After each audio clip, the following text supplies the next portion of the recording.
Look at France. Look at England. Look at Belgium. Look at the Netherlands. Now look at some of their World Cup squads. For some people, nothing looks unusual.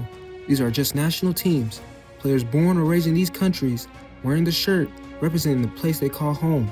But for other people, there's a question they notice immediately. Why do some European World Cup teams have so many black players? And here's the thing, the answer is not really about football. Not at first. It's not about formations, academies, coaching, or which country produces the fastest wingers. The real answer starts long before the World Cup, before stadium lights, before Champions League dreams, before kids in Paris, London, Brussels, or Amsterdam were ever kicking the ball in the street. It starts with empire, migration, citizenship, families moving across continents, and a history Europe doesn't always like to talk about. Because when you see a black player wearing a France shirt, or an England shirt, or a Belgium shirt, you're not just looking at one athlete, you're looking at a living map, a map of colonialism, a map of post-war labor, a map of neighborhoods, a map of identity, and in some cases, a map of difficult choices. The funny thing is, this change feels normal now. France winning the World Cup with a diverse team feels normal. England having black stars feels normal. Belgium having players with African roots feels normal. The Netherlands having players connected to Suriname feels normal. But it was not always like this. England did not have its first black senior men's international, Viv Anderson, until 1978. That is not ancient history. That is recent enough for people's parents and grandparents to remember. The Netherlands had Humphrey Mijnels, a player of Surinamese origin, debut in 1960. France's famous 1998 team was celebrated as a symbol of multicultural republic. Black, blanc, bleu. Black, white, Arab. At the time, people treated that squad like proof that a new France had arrived. But the truth is that France had been forming for decades. So how did we get here? Why do these teams look so different from what many people imagine Europe to look like? To understand that, you have to go back to a time when Europe was not just Europe. It was also Africa. It was also the Caribbean. It was also parts of Asia. It was colonies, territories, trade routes, military routes, and migration routes. France built one of the largest colonial empires in Africa. French West Africa included places like Senegal, Mali, Guinea, Ivory Coast, Niger, and others. Belgium ruled Congo until 1960. The Netherlands ruled Suriname until 1975 and kept deep ties with Caribbean territories. Britain controlled an empire so large that it created legal, cultural, and migrational links across the Commonwealth. At first, this sounds like a history lesson, but it matters because empires do not just disappear when countries become independent. They leave behind languages, passports, family networks, military service, work opportunities, education routes, and most importantly, pathways for people to move. So when a player in Paris has grandparents from Senegal, or a player in Amsterdam has family roots in Suriname, or a player in Antwerp comes from a Congolese family, that is not random, that is history still moving.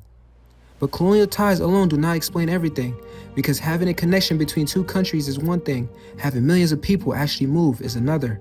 And that brings us to the next part of the story. After World War II, Europe was broken. Cities had been bombed. Factories needed rebuilding. Transport systems needed workers. Industries needed labor. Europe needed people. So countries began bringing workers in. France created a national immigration office in 1945 to organize labor migration. Britain opened doors to people from the Commonwealth. In 1948, the arrival of the Empire Windrush became a symbol of Caribbean migration to Britain. In the Netherlands, migration from Suriname grew through the 1960s and exploded around Suriname's independence in 1975. Nearly 40,000 people moved from Suriname to the Netherlands in that year alone. And what happened next is important. Many of those migrants did not remain temporary workers. They built families, they had children. Those children grew up European. They went to European schools. They spoke European languages. They supported European clubs. And some of them became very, very good at football.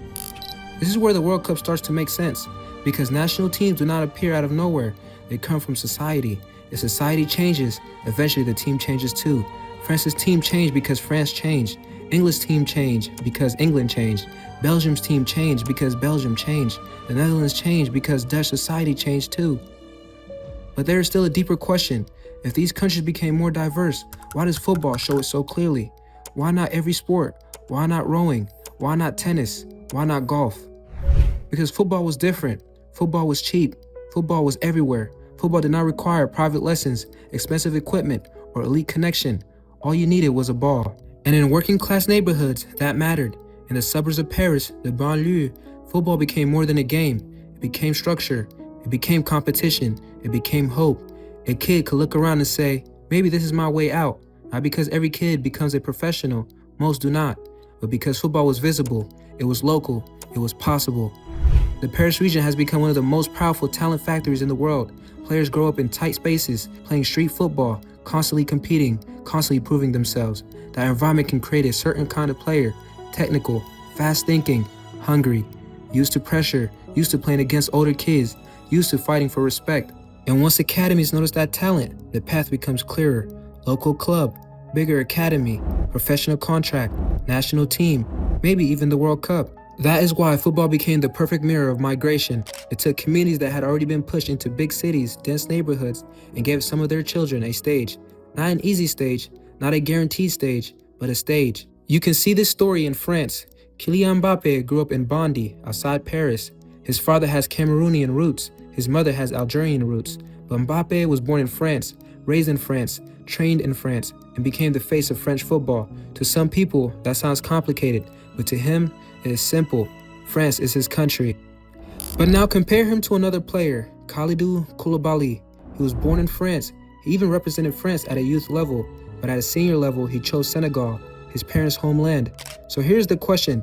How can two players with similar immigrant family backgrounds make different choices and both be right?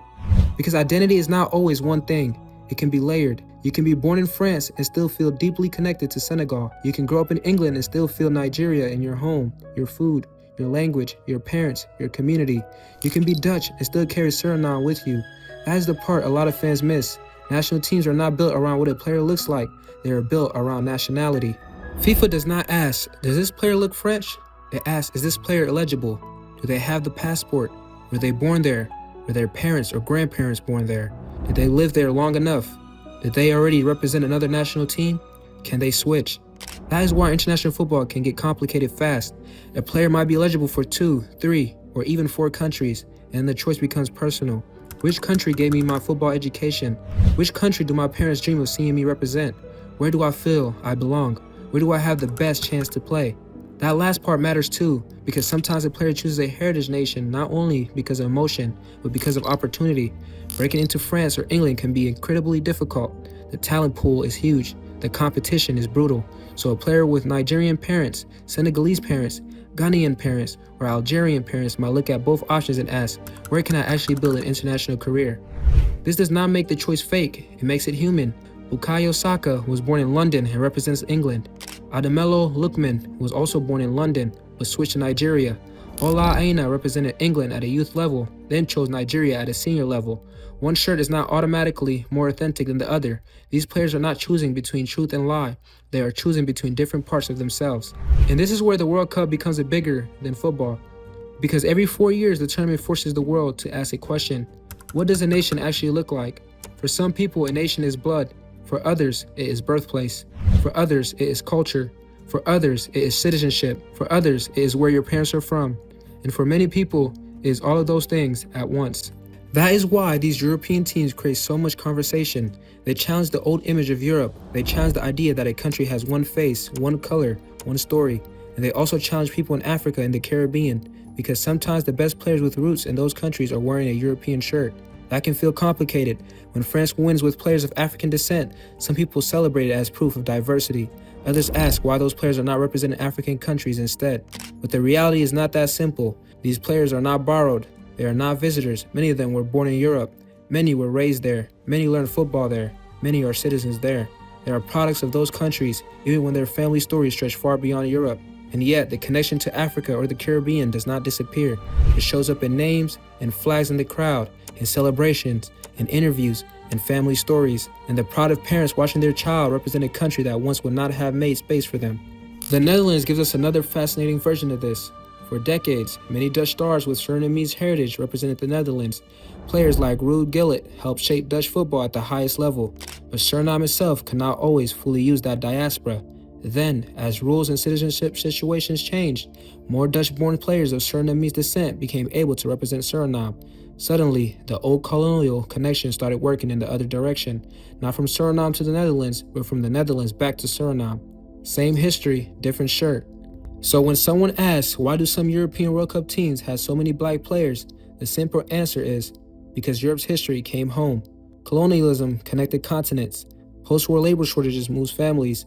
Immigration changed cities.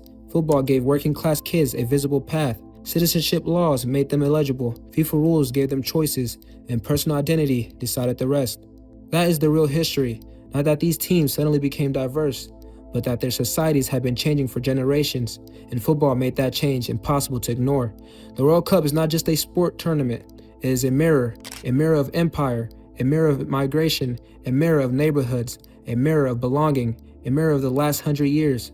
When you see a player with Cameroonian roots wearing a French shirt, a London-born player choosing Nigeria, a Dutch-born player helping Suriname dream, a Belgian striker from a Congolese family becoming the face of his national team, you are not just watching football. You are watching history run across the pitch.